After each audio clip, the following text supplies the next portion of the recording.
It's me again, ang daily vlogger tindera nyo. Yes! Araw naman ng linggo, guys! Hi everyone, good morning. Ari kami karon sa bye-bye. Ang pupuntahan natin ay ang bagas malayo pa. So, kahit mag-gilit-gilit mag-exercise dahil may isa tayo sa tindahan. Let's go! So, Sabado pa nga lang guys, is napagplanuhan na namin, napag-usapan na namin, at syempre, ako na naman ang leader doon. So, napagplanuhan namin na it's Sunday naman, bakit hindi namin bigyan ng oras or mag-enjoy kami, papunta sa playa na kung saan malapad yung hunas, hibas ganon. Pupunta kami ng Kabatuhan para manguha ng mga shells or yung mga butlugan, yung mga, anong tawag dito, yung mga seafood na alam nyo na, yung medyo viral din ng mga kinukuha ng mga nagsi-seafood araw-araw. So, dahil nga apat kami sa tindahan nung gabi ng Sabado, so apat din kami ang pumunta sa bye-bye. So, ang sabi ko sa kanila, napag-usapan namin, nasabi ko, alas 4:30 gigising na ako ng umaga para makapag-prepare ako ng babaunin naming breakfast kasi syempre doon kami mag-breakfast sa playa sa Kabatuhan. So, ayun. Sabi ko sa kanila, around 5 a.m. lalakad na kami kasi syempre sasalubungin namin yung paghibas ng dagat para pagpunta namin doon, eksakto, hibas na.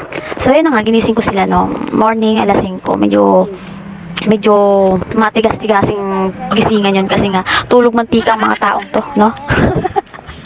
Kasi nga, syempre, kailangan na nilang mag-wake up kasi nga yung pamangkin ko na nasa akin, kailangan namin ihatid doon kay mama kasi nga, hindi naman pwedeng isama yan doon dahil nga maraming niknik, maraming nangangagat, so bawal sa kanya kasi nga 2 years old pa lang, nako. So yun na nga, hinatid na nila yung pamangkin ko. So habang hinahatid nila, prefer ko na yung pagkain namin, yung dadalhin namin baon, yung kanin, yung ulam. Pero yung ulam namin dyan guys, makikita nyo naman yun mamaya. Hindi na ako parang may konting niluto lang ako saglit, pero madali ang luto lang yun. So habang wala pa sila, nagpe-prefer na ako. Nagdala ng tubig, so ganun. Sabi ko, bawat isa sa amin magdadala para hindi masyadong mabigat sa kamay namin. Sa kamay ko or sa iba, no? So, sa paglalakad po namin dyan, may kinakwento ako sa na-experience ko. So, ito na nga, pakinggan nyo na lang guys, no? Akala namin, hanggang dito, maputik din. Alam nyo ba guys, anong oras kami nakaalis dyan sa parte na yan? Hanggang doon? Halos 1 oras o sobra pa siguro. Kasi nga grabe, napakaputik. Tapos, syempre medyo matagal talaga makaalis yung bawat damo kasi nga maputik. Grabe. Nakasabi kami wag na kami maulit. Umulit pa. Kasi sobrang pagod. So ngayon nalaman namin dito lang pala talaga sa may tabi ng dagat kami dadaan. Kasi nga hindi siya maputik. Kaya mabilis na kami makarating sa Kabatuhan. So ngayon guys, medyo may dagat pa ng kaunti. So I hope sana pagdating namin doon wala nang dagat, wala nang tubig. Kasi nga naman, sabi ko, kahibas din naman, so baka doon aabot yung hibas. So, let's go guys, tingnan natin guys, no? Ayan, kung nakikita niyo yung tao doon, ayan, dyan yung maraming, kung alam niyo yung litob, maraming litob dyan guys. Diyan sila kumukuha kapag masyadong taghirap, tapos binibenta nila kasi maraming litob dyan. Kasi nga, yung putik dyan nga, halos hanggang tuhod. So, alam niyo naman kapag yung litob is, paborito niyang place is yung mga maputik na place. Medyo na tagaktak na yung powers ko, no? So, ayan sila. Siguro kapag hindi pa hibas yung Kabatuhan, diyan muna sila nagpeperme para may petapan, may makukuha sila. Ayan guys, so kung nakikita nyo, medyo may dagat pa. So yun na nga guys, ang sabi ko dyan is medyo may dagat pa. So huminto po kami dyan para kahit paano habang naghahantay ng hibas, nangunguha kami ng lito para kahit paano may kuha kami, no? Yung baon namin guys. Yan yung baon namin guys, no? Nagdala kami kanin, ulam, itlog na pula. Ang problema dyan, ano ba? Wala kaming tubig, hindi nila nadala. My God talaga. Hi guys. Nagutom kami guys.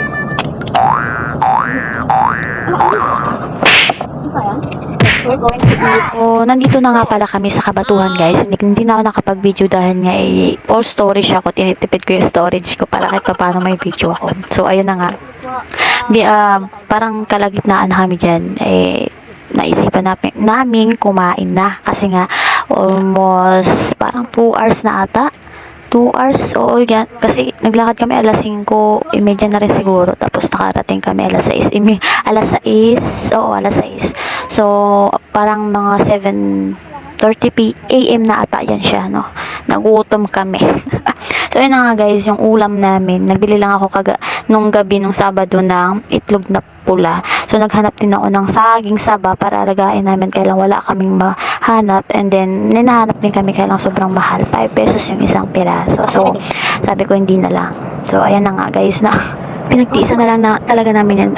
Binili kong itlog na pula is isang piraso lang kasi nga hindi naman sabing malakas kami kumain ng itlog na pula dahil nga malakas yung acid tsaka sobrang alat. Nagbili lang ako ng kamatis syempre dahil partner ng itlog na pula yun. And then syempre hindi mawawala ang suka dyan. And then dahil nga may stock akong tuyo, bulat ganun. So bulat. inihaw ko lang kasi syempre mas gusto ko yung inihaw kaysa sa pinirito. So yun na nga guys, nakita nyo naman kung ano lang ang dala namin. So ang problema dyan, wala talaga kaming tubig.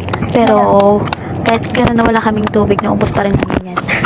So yun na nga, dahil may mga kuha na rin kami mga shells dyan. So tinawag nga namin tong sikad-sikad kasi nga akala ko sikad-sikad yung pangalan nitong shells na to. Pero hindi pala kasi nakapanood ako kahapon na ganito din yung shells na to. Na hindi pala sikat-sikat. Hindi ko matandaan kung anong pangalan nito. Pero siguro, alam nyo rin siguro to. I-comment nyo na lang kung anong pangalan nito guys. No? So, masasabi ko dito guys, ang sarap. Sobra. Ang sarap niyang i-partner sa kanin. Yung kahit na kinilaw mo lang, nilagyan mo lang ng suka. As in, ang sarap. Kinuha ko lang dyan guys yung parang bituka niya kasi medyo mapait yun. So, ayun na nga guys. Party-party kami. Party-party na lang. Yung kapatid ko dyan is hindi siya kumain ng kinilaw na shells kasi nga ayaw niya. So, hindi niya type. So, sa amin kasi talaga, ang punta talaga namin dyan is yung parang ma-enjoy lang, yung medyo merong iba-vlog, kasi may hinahanap talaga ako dyan yung sabing, yung pinapanood kong burot, ayun nga, kaya lang wala talaga akong nahanap. Wala talaga. Sabi ko, sinuyod ko na, nahihilo na ako, wala pa rin akong nahanap. Sobrang lapad ng Hunas guys. Grabe, ang lapad, kaya lang hindi namin talaga sobrang sinuyod kasi nga medyo malapad. Tapos alas 8:30 parang palaki na yung dagat. So yun, nagkamatamat na kami puli syempre. Pangalawa na namin tong experience guys. Nung una nagpunta kami, kasama ko yung panganay namin, si ate. May dala din kaming bago, kompleto yun. Kaya lang maraming ulam yun na. Kaya lang ang problema doon, hindi talaga siya naghibas. Malalim pa rin talaga ang dagat. So, pero kahit pa paano, nakikita mo naman yung mga bato. Kaya lang, syempre, hindi masyadong maaninag kasi nga, syempre, galaw ng galaw yung dagat. So, pangalawa yan, ang problema dyan is wala kaming dalang tubig. No? Then, mga alas 8 siguro, ang init na. So, nagkamatamat na kami puli. No? Alam nga naman, pinapatkok ka na. So, ayan na nga, guys. For me, for my experience, na-experience ko na rin talaga na sa gitna ng kabatuhan, na nagmumukbang kami, kumakain kami, yung ginagawa ng mga vlogger na iba na kumakain ng seafood, nagawa rin namin. Kaya lang hindi naman sabing, kasi yung lato na in-expect namin na makuha, medyo malayo pa. Hindi kami Tayo guys ng talaba. So, yung mukbang namin dyan is yung shells nga, yung sinasabi kong sikat, talaba. Pero guys, may nakuha kami sikat dyan na wag kayo. May nakuha kami sikat dyan, pero bihira lang, kunti lang. Hindi ko na napakita yung kuha namin kasi nga sobrang nakakapagod. Alam niyo yun, alam mo yung parang 3 kilometro yung nilakad namin. Ang layo, sobra. Sa lakad pa lang nakakapagod na. Pero yung pangunguha nyo ng shells, hindi nakakapagod. Yung lakad. So, masasabi mo, hindi ka na maulit-ulit. Siguro makakaulit ka mga how many weeks, ganyan. Ilang buwan. Kasi nga yung hibas yan guys, minsan lang talaga sa isang buwan. Oo. Ayan talagang inantay ko lagi. Kaya lang, minsan lang talaga siya. So yun na nga. Ang daming nagsasabi talaga na ang sarap kumain kapag sa gitna ka ng dagat. Lalo na kapag walang daan. Tawag dito Kami dito, guys, hibas. na walang Ganon, tubig. nasa kabatuhan kayo, na kapag nasa puting buhangin kayo, nasa isla kayo. Ayan kasi guys, hindi yan siya sabing isla. Parang party lang talaga yan ng lugar namin na, alam mo yun? Hindi ko alam. Basta. Dapat ng hunas. Hindi nga lang masyadong marami yung mga makukuha mo talaga kasi matamatahon mo pa. May mga tao din dun guys, oh. Ito guys, oh, talaba, oh.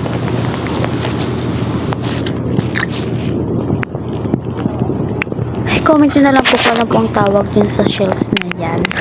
Talaba ako ng talaba. Ano ba? Hindi ka nagsasawa.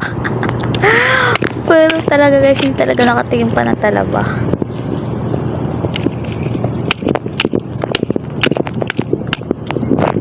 Okay.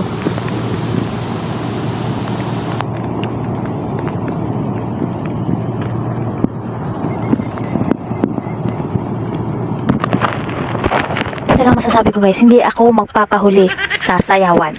For content, no, for real short video. So, ayan, ikukunin ko yan sa TikTok. Kung ganun yung mga action na pwede mong i-attach dun sa sayaw. Hindi lang yan isa, pero dalawa yan. Para naman kahit paano may remembrance ako sa kabatuan na yan, no, for TikTok.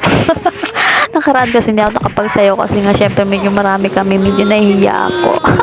Mahiya pa ba ako? Sa lagay na yan, may mahiya ka pa.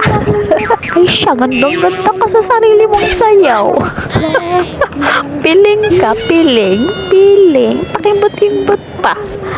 Pasensya na kayo sa taga-video ko guys, no? Kasi nga, tinuturuan ko pa yan. Sabi ko, walang tagahawak ng cellphone para videohan ako. So, yung tuturuan ko is yung anak ko. Para naman, someday, maging vlogger din siya. Soon. Medyo naiinis na talaga ako dyan kasi nga sobrang likot. Kung saan napupunta ang video. Naku.